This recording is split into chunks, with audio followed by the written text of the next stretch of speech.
Hey guys, welcome to an episode of InRange. I am here at the beautiful Echo Valley Trading Center in West Virginia, and we are running Woodland Brutality 2023 in collaboration with One Shepherd.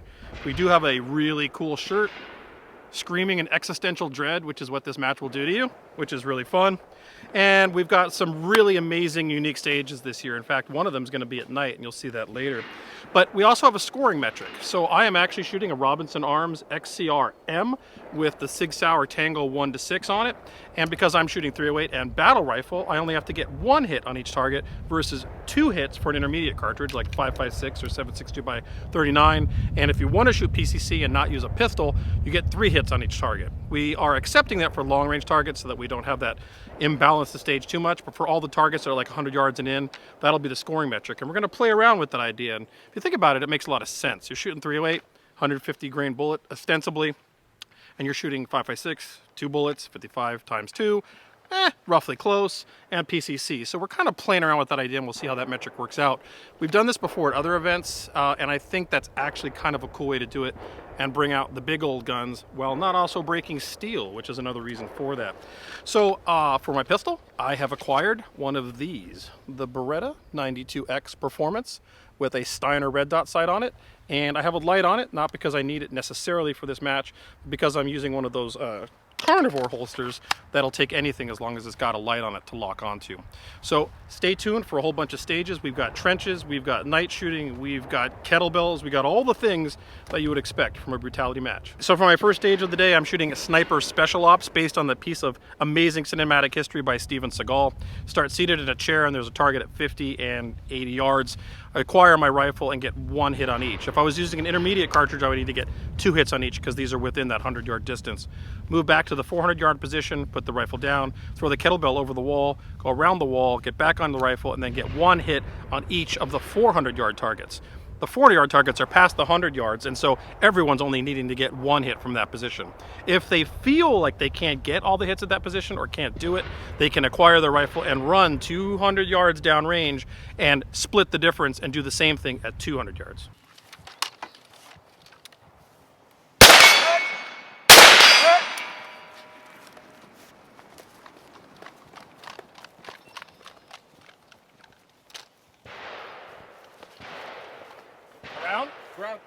Round. Yep.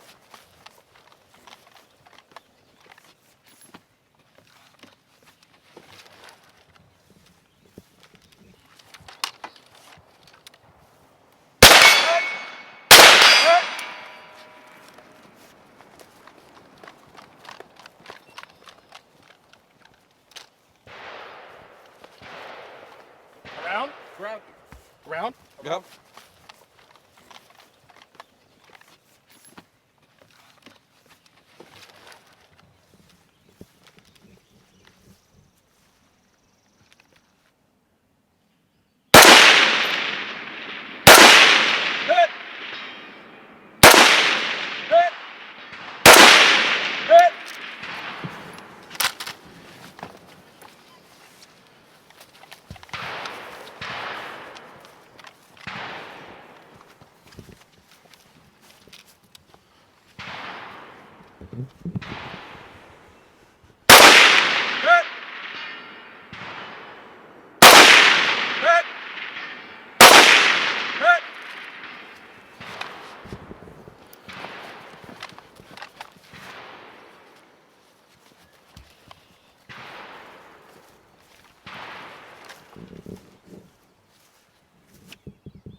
Last one? Last one. Whoops.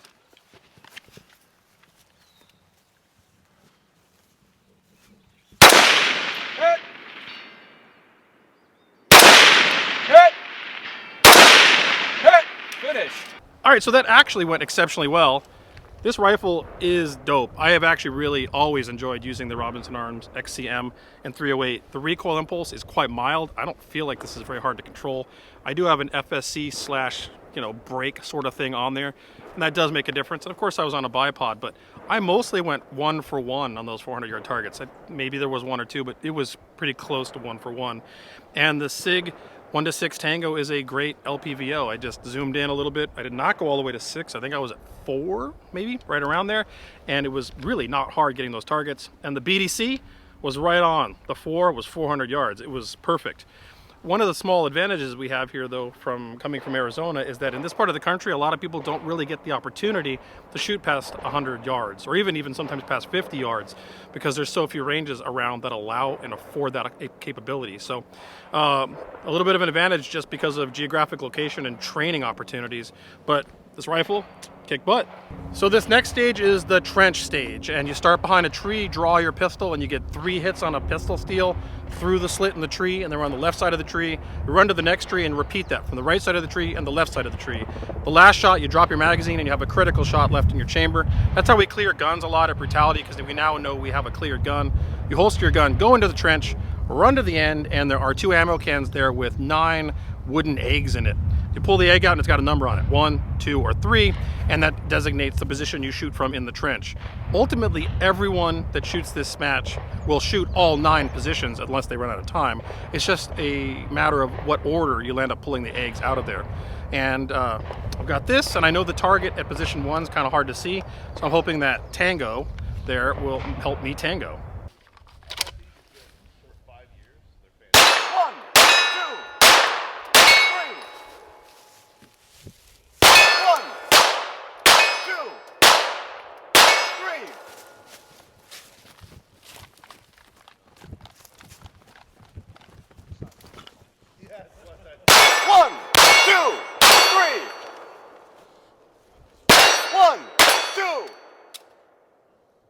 Good.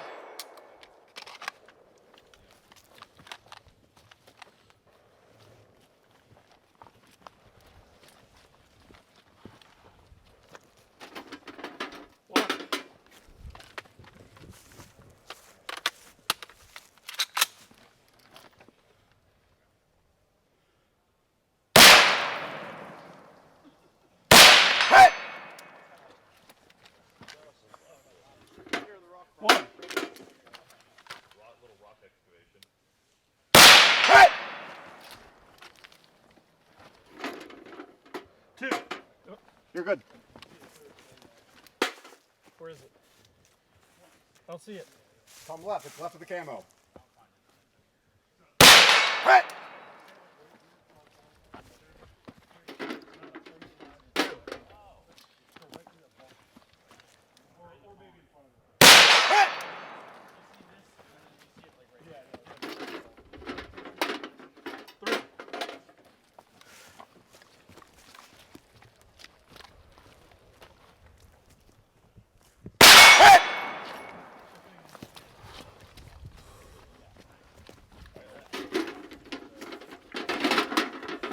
Two.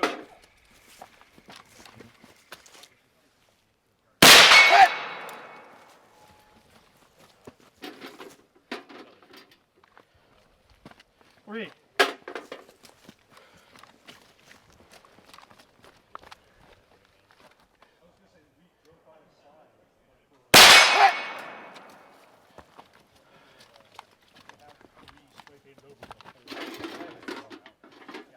One.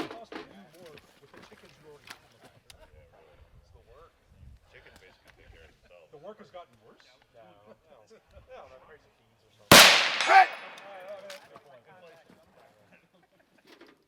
Three. Final one.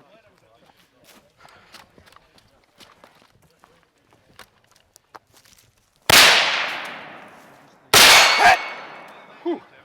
Okay, so here's what's interesting about this one. This is one of the ones in which the hit metric matters. Me shooting 308, I only have to get 1 hit on each of those targets, but someone shooting an intermediate cartridge needs to get 2. And in that regard, Sinistral Rifleman was shooting 5.56 and he needed to get 2. And on this stage, we were within a few seconds of each other in performance. So that really shows that this metric works, because you have obviously more oomph being placed on the target with 308, but that oomph means more recoil and all those things, as well as generally smaller capacity magazines for the most part. And 5.56 of course has less recoil, but you need to get 2 hits on the target to equal that oomph that we're trying to get with the 308. And on this stage, it worked out great. And I think we're going to see that be consistent throughout the match. This was a cool stage because these sorts of things are really fun. Running, I don't know if it's fun to run through a trench in real life, but being able to simulate that is a very cool thing. And getting under there and having those firing positions and actually trying to find the target, which the one on the first position was very difficult to see. And again, I didn't use full magnification. You'll frequently find that people that start using LPVOs just dial everything up to 6 or 8 or whatever they got. And more often than not, that's not the right idea. You want to use the least amount of magnification you need to be able to resolve and engage the target is usually the best answer. That's what I tried to do on this, and I had a good run. So the next stage is pistol only. We don't need this. So I really like the SIG Tango 1-6, and one of the things that I like about it is that the dot illumination in the middle is bright enough for even the Arizona environment, and that's really cool. But I actually learned something new today I didn't even know about. I guess I should have noticed. There's this little white line on here, and you'll see me sometimes being a little rough on these guns, and you want to wonder, did my optics shift or anything? Well, you can see it's aligned directly with the mount, so you can tell if the optic's taken a hit or it has shifted in its mount as a result of that line. Apparently this is now commonplace in many of the SIG optics, I think, and maybe others, I don't know, but that's a really cool idea and I didn't even know about it. But we do need this. And so on this stage, you run in there, and from the first position, there's a double spinner target, although you don't need to engage it and spin it. What you need to do is get 1 hit on each of the plates, strong side or strong hand only. Then you move to the next position, hit the activator target, neutralize the Texas Star, and then neutralize the little Y spinning target that you activated with the activator target. You move to the next position, and from there, there's some pepper poppers and Iron Maiden, which is really a red no-shoot plate with a hole in it, and a shoot target behind it. You have to get all of the shoot targets without hitting the no-shoots, and then you finally move back to the spinners and spin at least one of the spinners. If you spin both spinners, the second spinner is a bonus. If you happen to hit a no-shoot, you can move all the way back to this other position and get a hit on a static steel plate at about 40-something yards to neutralize your no-shoot penalty, but hopefully I won't need to do that.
Over.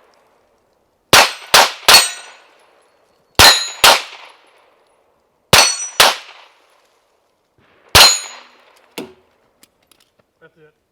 So that all went fine. I did not hit any of the no-shoots, so I never had to try to clear that penalty.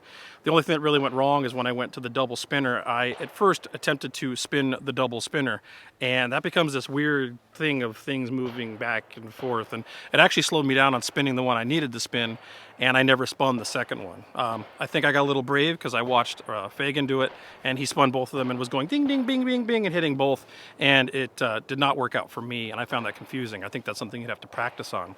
What was interesting about that is seeing cross-pollination of different disciplines, because in cowboy action shooting, there is one division called gun shooter or gunfighter, and they have a gun in both hands, one in the right and one in the left, and they have different patterns of targets, like 4 hits on this one and 2 hits on that one. And those guys go back and forth between both guns and somehow don't lose count of which gun they've used. and the targets downrange, and that thing going boop, boop, boop, boop, like that felt very similar to that. And I have found that I find that to be challenging, which means I probably should practice it. All right, so the night stage. This is probably, well, we're coming to find out night stages are always ambitious. And the first iteration of this we wanted to do was with flares. So we were going to shoot essentially a signal flare, an illumination flare up into the sky, and attempt to provide that as your method of illumination to be able to engage the targets downrange. We ran into a number of issues, and here's some footage of what that should have looked like if it worked.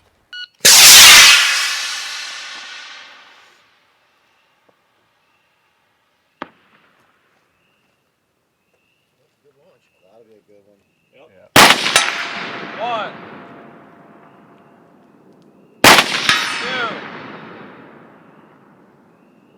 2. Can't see the third one. Yeah, that was my You'll problem. get it in a second, I think. Couldn't see the third one. Can't see it. 3. Keep going. 4.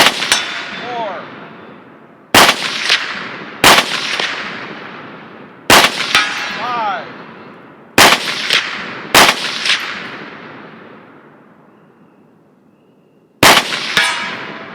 6. 7. 8. All right, flares out. Time's expired. Okay, but it didn't work, and here's why. We had about a 50% failure rate on the flares. Failure rates were different, though. Some instances they would shoot up and then not ignite. Other times they would shoot up and the parachute wouldn't deploy, and this burning thingy would land somewhere on the ground, hopefully not starting a fire. And we had one instance of it getting close to grass, but it was fine. And then we had a second instance of that where it landed literally in a pine tree and just sat there and burned out. It had rained the night before. We had, made sure that the situation dictated this was safe. But sitting there watching a flare burn in a pine tree doesn't feel good. So we decided this isn't going to work. First of all, it's too inconsistent for the shooters, and we can't do it. So what we did ultimately do is change it to you start in the fighting hole, and at buzzer you have 20 seconds from the fighting hole with illumination from a truck on the range, simulating a spotlight on the fob, and you get as many hits as you can get, and every hit is a bonus. So here's my run. 1, 2, 3, 4, 5, 6.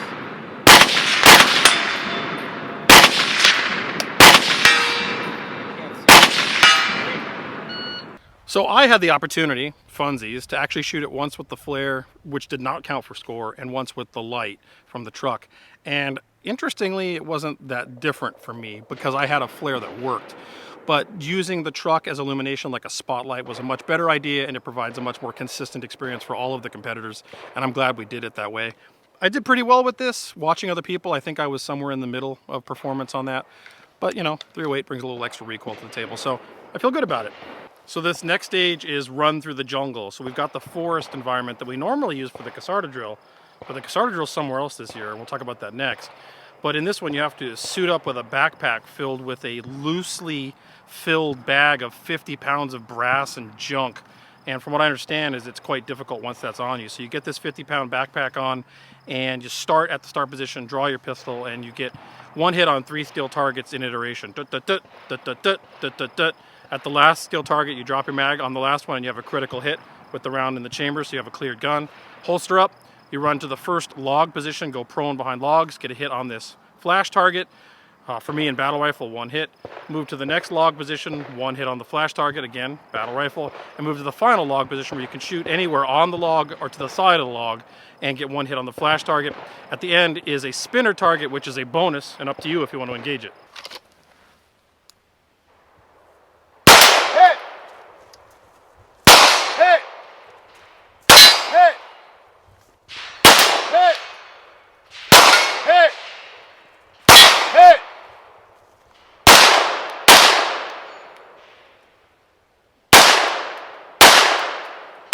Hit! Hit! Drop your mag. Hit! Holster. Wow, this thing's a lot.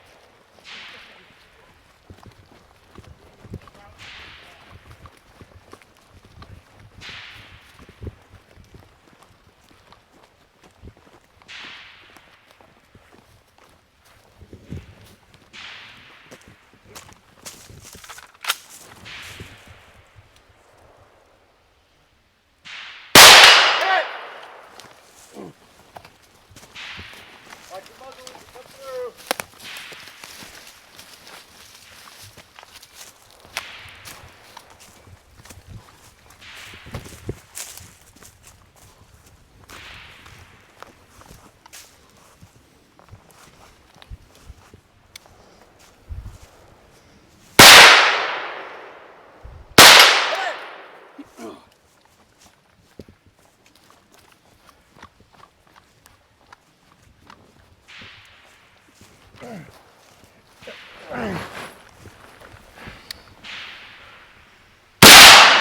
You're at 99.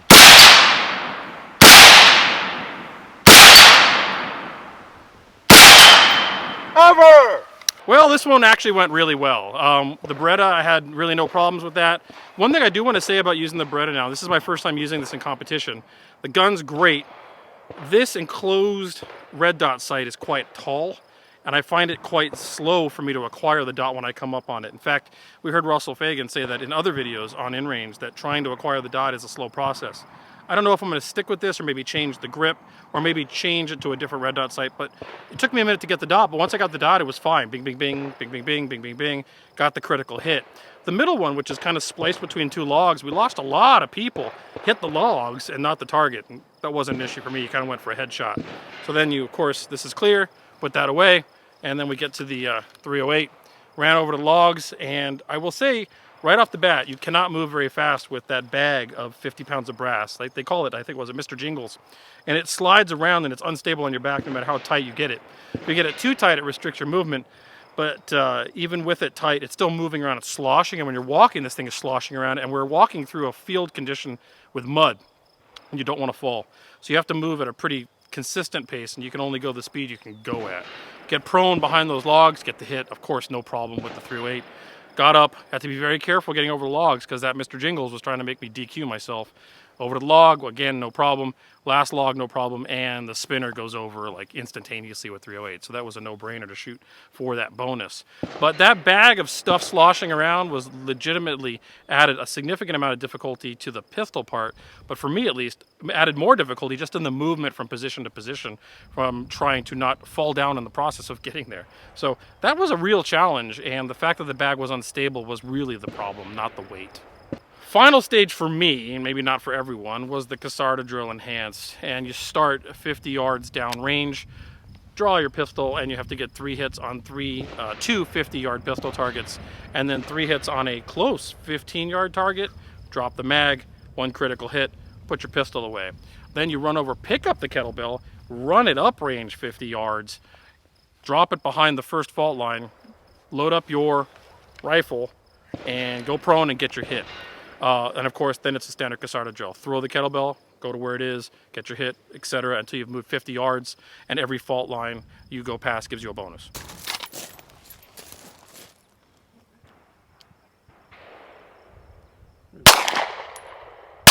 One, two, three. One, two, three. One, two, drop mag. This, holster up, shake it off, shake it off. Bell, bell, bell, bell, bell. You can't work without your tools. Hustle, hustle, hustle.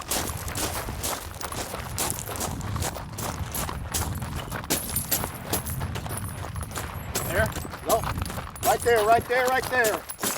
There it is, drop it, turn. Gas it up. Burn it down.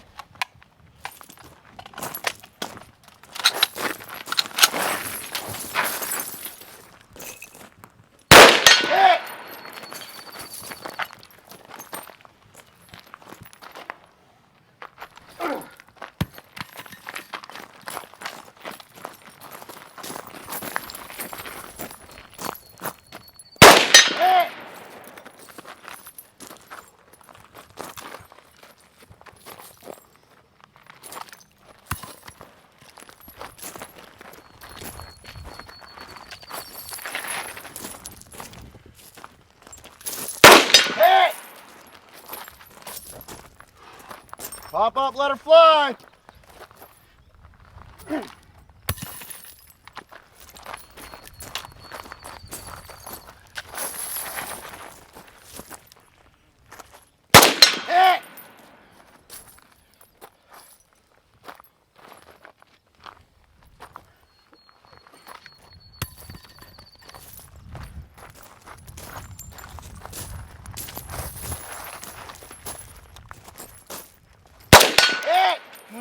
With authority.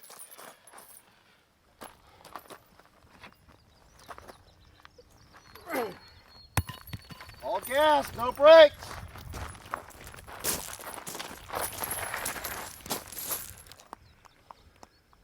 Hit!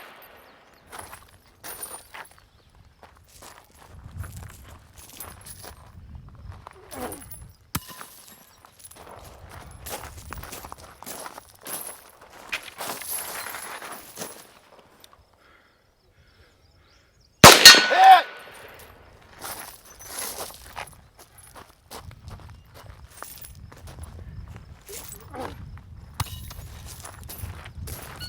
Go!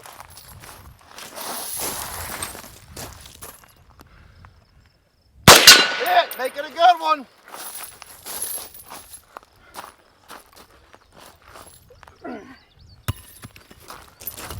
On the fault line. Hit! Shooter, Well, as brutality matches tend to go, guess what? The final stage of the day is the only one that I acquire a penalty, and it makes absolutely no sense beyond being tired, which is an excuse, but it is what it is. Get my 3 hits, get my 3 hits, get my 2 hits, drop the mag, close range 15-yard pistol target, and blank. Let's go ahead and throw that off to the side. So boom, 60-second penalty. Neat. So grab the kettlebell, and to be honest, at this point, I'm out of gas. I'm just moving at my speed. So I just kind of, I don't know, walk, run, shamble the thing uprange, and just slowly progress through it, trying to do nothing more than mitigate the damage of the 60-second penalty that I just acquired. So I did get all of the bonuses at 50 seconds, so I landed up having 10 seconds of penalties on, honestly, a relatively slow run at the Casarda drill. So I ran a really clean match this year. I ran a good match. I wanted to do well this year with good gear, and all of that turned out great. The last stage, as tends to happen, was the last and worst of my entire run for the match. As for where that means in my placement, I don't know yet. It is what it is, but the Casarda drill with that extra enhancement with the pistol, moving the kettlebell uprange and then going through it is significantly harder. Match is over. Don't know my exact placement yet. We still got people shooting, but let me talk about some of the guns and just general overall vibes. So the Beretta 92X Performance. This gun is a performance gun. It is heavy. It has a fantastic trigger. It is more than sufficiently accurate. It feels good in the hand. The heft actually provides recoil mitigation. The red dot sight sits a little high for my preference. From every other red dot sighted pistol I've ever shot, particularly Glocks, they're much lower. I think I may consider, not sure. I'm not really into open emitter reticle type systems, but it would be nice to get that dot down. This thing is like a big old microwave sitting on top of the slide, and when you come up, it's hard not only to find the dot, but for me at least, so far, hard to keep the dot. There's something going on there. The other thing I might try is they do come with an extra grip that I can put on there, which adds like a little bloop on here, and that might change the grip angle, and I haven't really tried that on the clock, so I'm going to try that first, because I prefer closed emitters, and the Steiner has been really a great optic. I'm struggling a little getting to the dot. Maybe that grip will fix it, and if not, then I might consider a different sight. As for the rifle, you've seen the Robinson Arms on the channel before if you've been watching for years. I have a full video, a teardown of this thing. I did a bunch of videos with the Tango 1-6 on there, and this rifle has never failed me.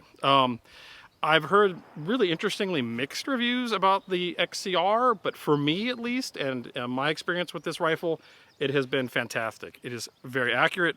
It has a superb trigger out of the box. The ergonomics are superb. It is heavy, but also it is a 308, which then mitigates recoil. The FSC brake on there does a good job of somewhere mixing between brake and flash hider. It's not a fireball thrower, and that's nice.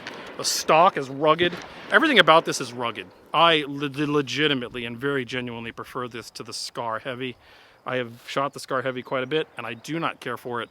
And in that category of guns, while this one didn't even get into the trials because of stupid bureaucratic reasons, I think this is the superior rifle to the Scar Heavy, and I like it a lot. It served me well, and you saw on the 400-yard stage, I was going 1 for 1 with this bink, bink, bink, bink, no problem.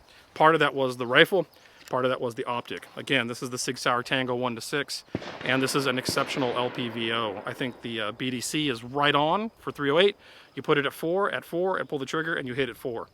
I'm going to consider maybe using this for high desert brutality and partisan as my single rifle. Maybe I'll change it into a different caliber. I'm not sure, don't quote me on that, but it might happen. This was a fantastic brutality match. We had amazing stages, amazing ROs. One Shepherd's Force on Force stage was incredible. The night stage was something unique you never see anywhere else. And we are going to continue that trend with the uniqueness of Woodland Brutality. We already have the first week of May locked in for 2024, and we're going to do two things at once. We're going to have Woodland Brutality 2024, and we're going to have Midnight Brutality during the same time span. So you could shoot Woodland Brutality and Midnight Brutality, or you could shoot only Woodland Brutality, or you could shoot only Midnight Brutality. And the reason for that is so that we can reduce the infrastructure and overhead for running Midnight Brutality, because it tends to have a smaller audience with night vision and such. And we should be able to make both of them more affordable for hopefully the audience and the community to attend one or both. Hopefully you enjoyed this. I want to thank Echo Valley Training Center for this amazing facility and everything they do for us. They dug trenches, they made this environment possible, and it's a facility that we really love because it provides real world like environments, like field conditions, trenches, stuff that we can't get in other places, and they've been really great to work with. I want to thank One Shepherd again for the Force on Force. That really was a very interesting and unique stage that you don't really get to see anywhere else. And I want to thank all the ROs and everyone that made this match possible, because their support makes this match possible. Your support watching the channel and supporting the channel makes the channel possible, and all together we make everything that's happening possible. So please, if you consider supporting us on Patreon, you can do so, even if you're not a match shooter. If you are a Patreon supporter or Utron supporter, you get early access to all Brutality matches with a discount. And if you can't, totally understand, but you can find our Brutality matches for public access when they go to public at brutalitymatches.org. And stay tuned for Woodland Brutality and Midnight Brutality 2024. Thanks.